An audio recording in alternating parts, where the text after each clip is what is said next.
Season 1, Episode 3 or 4, depending on how you're counting. The Great Dime Chase. Yay, the dime. Gotta love the dime. Yeah, this isn't actually one of my favorite episodes, but it's still good, and it still gives you nice character development and helps to move the overarching story along and give you a little bit of insight into, certain personality characteristics. Definitely introduces some characters that'll be important later on. Yes, but I do not know them, so it is not. The impact is far less for me because I don't know them quite yet. But there is some interesting. Well, I don't know what their full thrust will be. Well, from the classic series that Gearloose is a common recurring character. Yes, and he's got Operation Blatherskate. Yeah. Yes. So, all right. To put things into context, we're starting with Louis on the couch in the living room with a whole bunch of pep, his phone, and the TV. Yeah. And the remote is 2 inches too far for him to reach without. And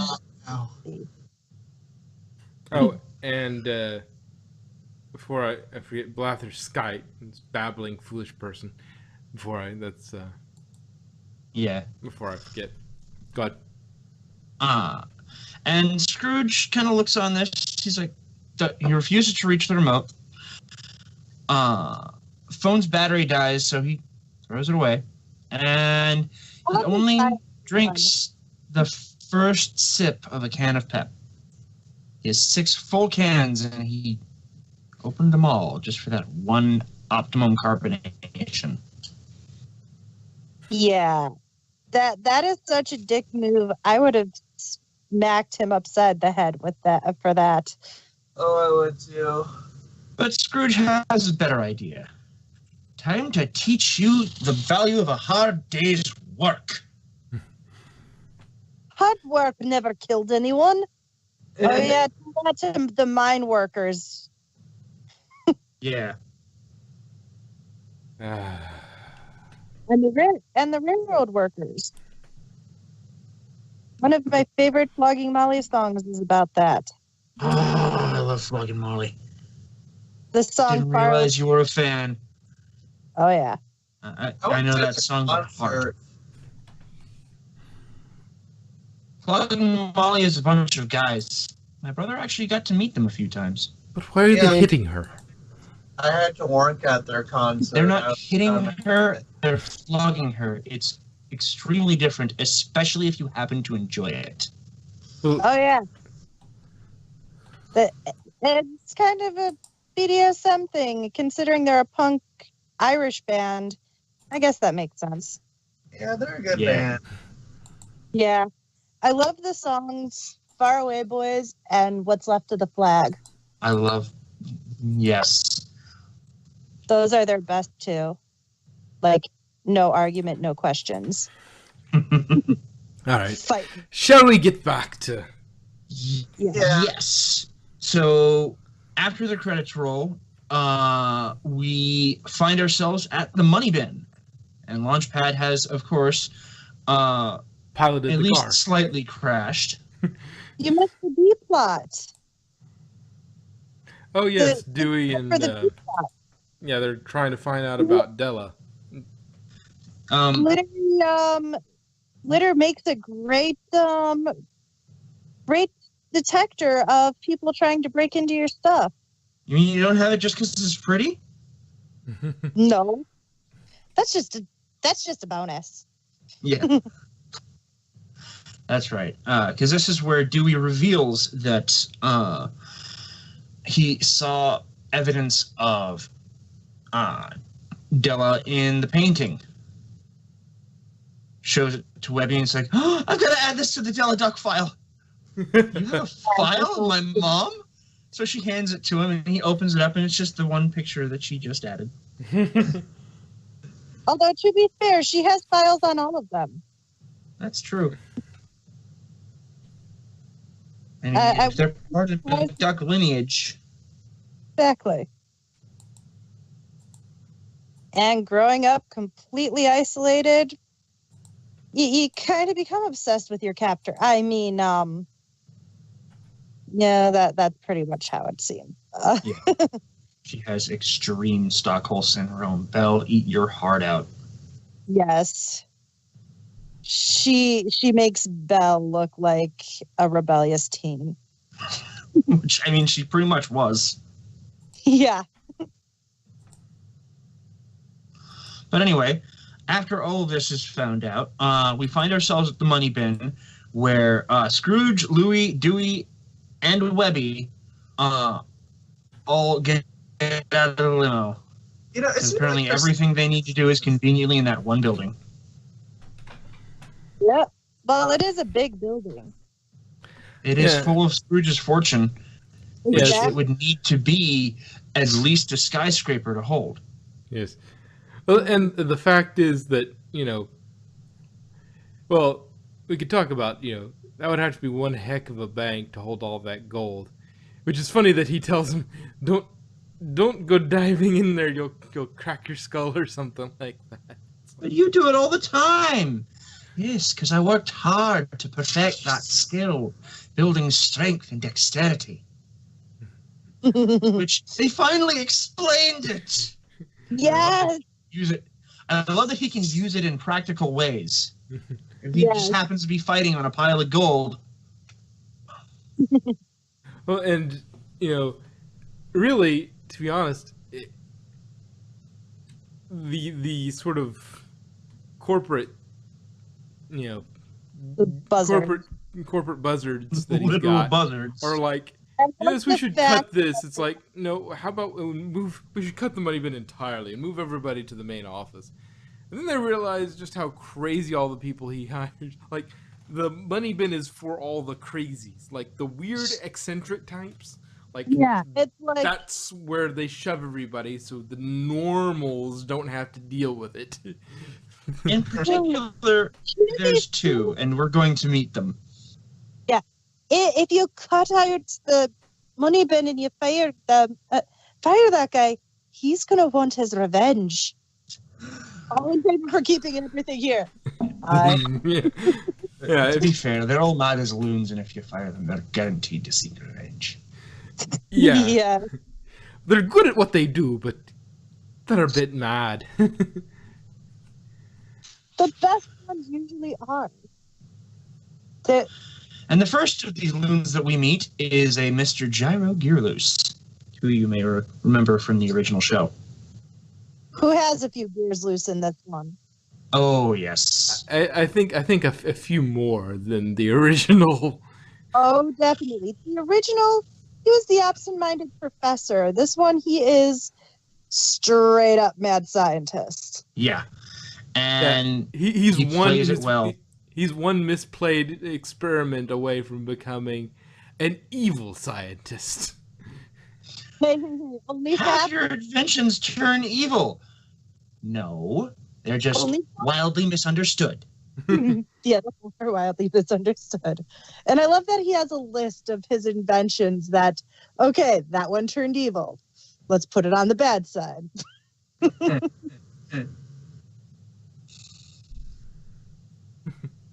Gyro builds robot turns evil. Gyro is robot. But that's for another time. Operation Blitherskate. Blather. I think it's Blitherskate. Blatherskite.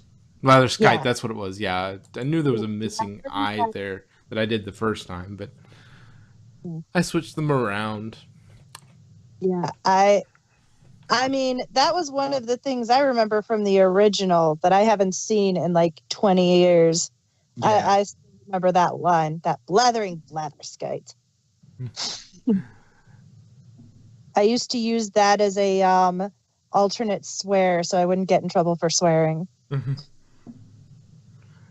it worked for Shelton Cockshell.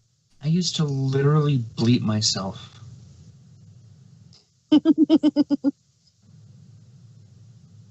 But yes. Then, after Crackshell's crackdown kicks. Well, I mean, that's not till later. But, yes, Gyro introduces his newest invention, Lil Bulb. He can do anything. You won't have to do anything for yourself ever again, which Louie's like, ding! Let's do this. I want it. But then the buzzards talk down to Little Bulb, who starts rapidly shaking his fist. What is he doing? Oh, he's waving. He's saying hi. He likes you.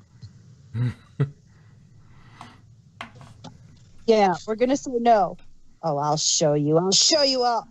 You may want to wait until after you're out of the room to say those things. Yes, because that's not the ramblings of a Same person. It's not a mad scientist bent on revenge that we need to worry about intensely. Of course, before all this happens, we need to learn a very important lesson about how even a dime can hold value. Yep. That's my number one dime. After he spends it. I know. I cried so hard when he spent it. And and it was so brilliant. The last little twist on it was like, do you really think I'd leave something like that with these loonies in here? Yeah, he's just like, That never leaves my sight. Yeah. Which, thinking about it, if he had actually used the word loonies, there's duck people. Are there loon people? I would assume. So if that's the case, that's got to be a little I think racist. loony, and the first thing I think of is a duck and a rabbit. yeah, Looney Tunes. But that's a whole different classification. That's Warner Brothers. Yeah. We don't go there. Yes. Yeah, that would be funny. You're all loony. It's like, no, that's the other company. Yeah. But We're married. No, that's a different thing. What was the so name? Louis spends the dime, and he's coming back. frantically searching for a way to get it back, and it's in a large money sorting machine that is needlessly cartoonishly complicated. So, How is he able to identify which one it is from that distance? he's not. So he decides to get some help. And who better to ask than the robot that can do anything for you? The evil robot that can do anything for you. Not evil, wildly misunderstood. So he convinces Gyro to let him give Little Bulb a test run, because he's the heir to the McDuck fortune. He's Scrooge's rich nephew. Now, Little Bulb, don't you rise up against your masters. And so he gets Little Bulb to open the doors. Yeah, great job, Louie. That's how you open a lock. Little Bulb looks up at him furiously. Wow, there's a lot of dimes to sift through to find the right one. Well, good luck. He kicks him towards the pile of money. Does not go well. Yeah, some people don't know how to handle underlings. But it's just a robot. It's just a robot. Mm-hmm. Very, very well programmed robot. So, while looking for the dime, Little Bulb goes a little crazy. And, well, there's a reason it's called the Great Dime Chase. The dime just happens to roll over to Louis, Hey, great job, Lil Bulb. Oh, because Lil Bulb has reconfigured and taken over the money sorter and turned it into a giant robot body for himself. Very, very clever robot. I'm a Pickle Morty. I'm Pickle Rick. So now, Louie is running for dear life, and the robot is chasing after the dime because it was told to look for a dime. And, you know, it doesn't matter if the one who gave you the order happens to be in between you and the dime. You can just kill it, right? Yep. As long as you get the dime. Which takes them all the way to the money bin, leaving a trail of destruction in their wake. And Gyro sees what's going on, and while Louie is learning to swim through money so that he can reach the dime, Gyro takes a look at Little Bulb and is like, "Oh, there's the problem. I used too big of a wattage. He just went a little mad with power." I used a 75 watt. He can only handle up to 50. So he replaces the bulb for Little Bulb, who immediately calms down, and his little robot body is dismantled.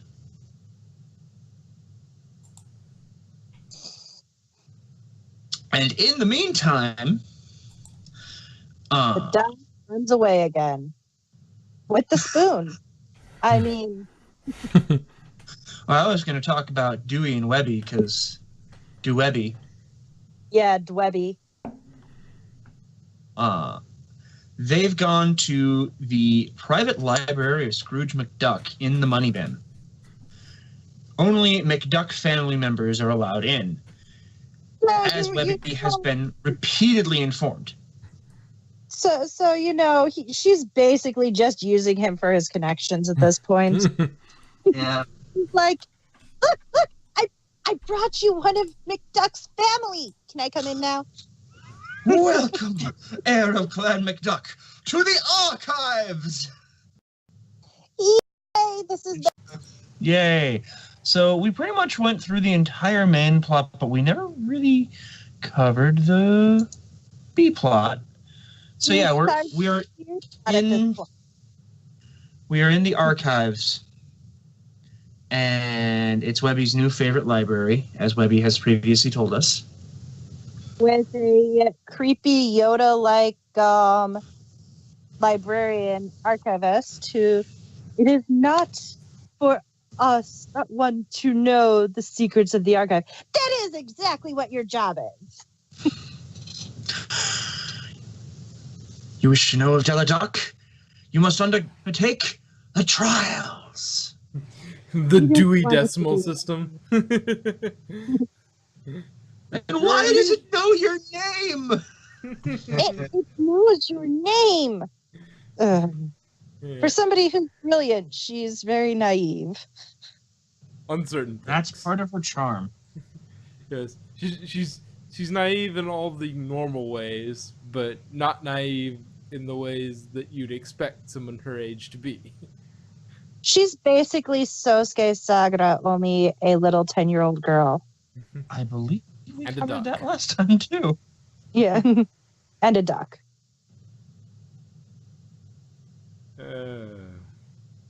Yes. So, all of these little being chased down by the archivist and being forced to organize the archive for her because she just didn't feel like doing it, apparently. How much of this is helping us, and how much of this is just doing her job for you? It's about 50-50. 50%. Yes.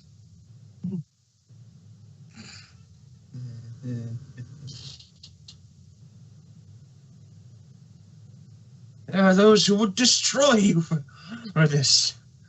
Oh, yeah? Like who? Me. Mr. Scrooge would never kill his own... No, I was talking about me. Oh.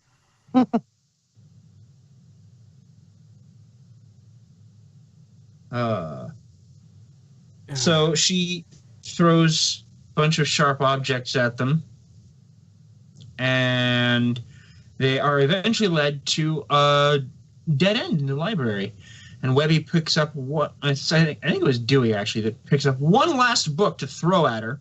She gave it to Dewey, I think, because she was sitting on the cart. Yeah. And he was throwing them as she was passing them to him. And the archivist was catching them and flipping them using her sword and sorting them perfectly with one fling. Yes, because she's amazing. Yep. She is awesome. We need to see more of her. Yes, we do. And then they've reached what looks like a dead end. Use what you have learned. So they find their way through more puzzles to a hand scanner. And the scanner has a DNA scan, which stabs him in the finger. Ow. He really hates that place. This welcome, is my new favorite McDuck family library. member. This is my new favorite library. I hate this place. I want to go. Everything in that room is devoted to Della Duck. It's the Della. Including a note that is very carefully preserved. Scrooge, I've taken the spear of Selene. I'm sorry. Ooh. What could it mean? She regrets having to take a sphere of Selene? Yes, that's exactly what it means. But what does that mean? And then, with that, our B plot is done for now. And, you know, we get to the point of, they're all mad as loons, and if you fire them, they're bound to seek revenge. Okay, no, we're going to keep it. And the dime rolls into the meeting just as they say that, which is what caused the evil robot to come in, and they're like, okay, nope, we're good, we're keeping him. Yeah. And poor Louis got more exercise than he's gotten in his past 10 years of life, running up and down those 60 flights of stairs. Over and over. And over. And it's like, really? Come on. All to save a dime that was a decoy. Yep. Yes. And when Scrooge gives it to him, he's like, giving me your number one dime? Oh, that's just a decoy. Like, I never leave that lying around with these lunatics. Pulls it out. It's hanging from a necklace that never leaves his neck. But it's so much more worth it if you have to work for it. You're right. And then he goes and spends it. He's like, damn it. No! He was even talking about getting a velvet pillow for his dime, and just like, oh, number one dime. a soda. Dink, dink. Ah. Because he is impulsive and a psychopath.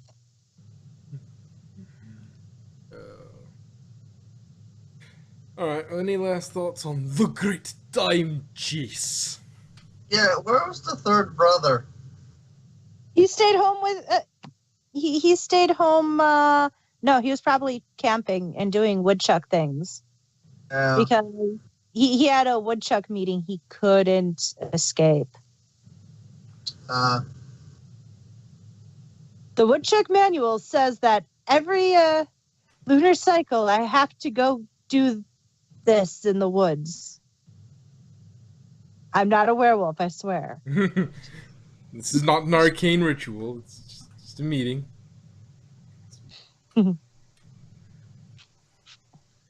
I always wear this hat when I'm doing woodchuck things.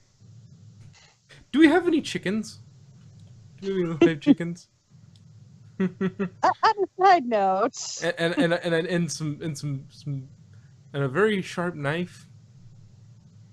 Preferably an athame if you have one. I mean, if not, I mean, a butcher knife will do, or, you know, like cooking. Thanks, Mrs. B.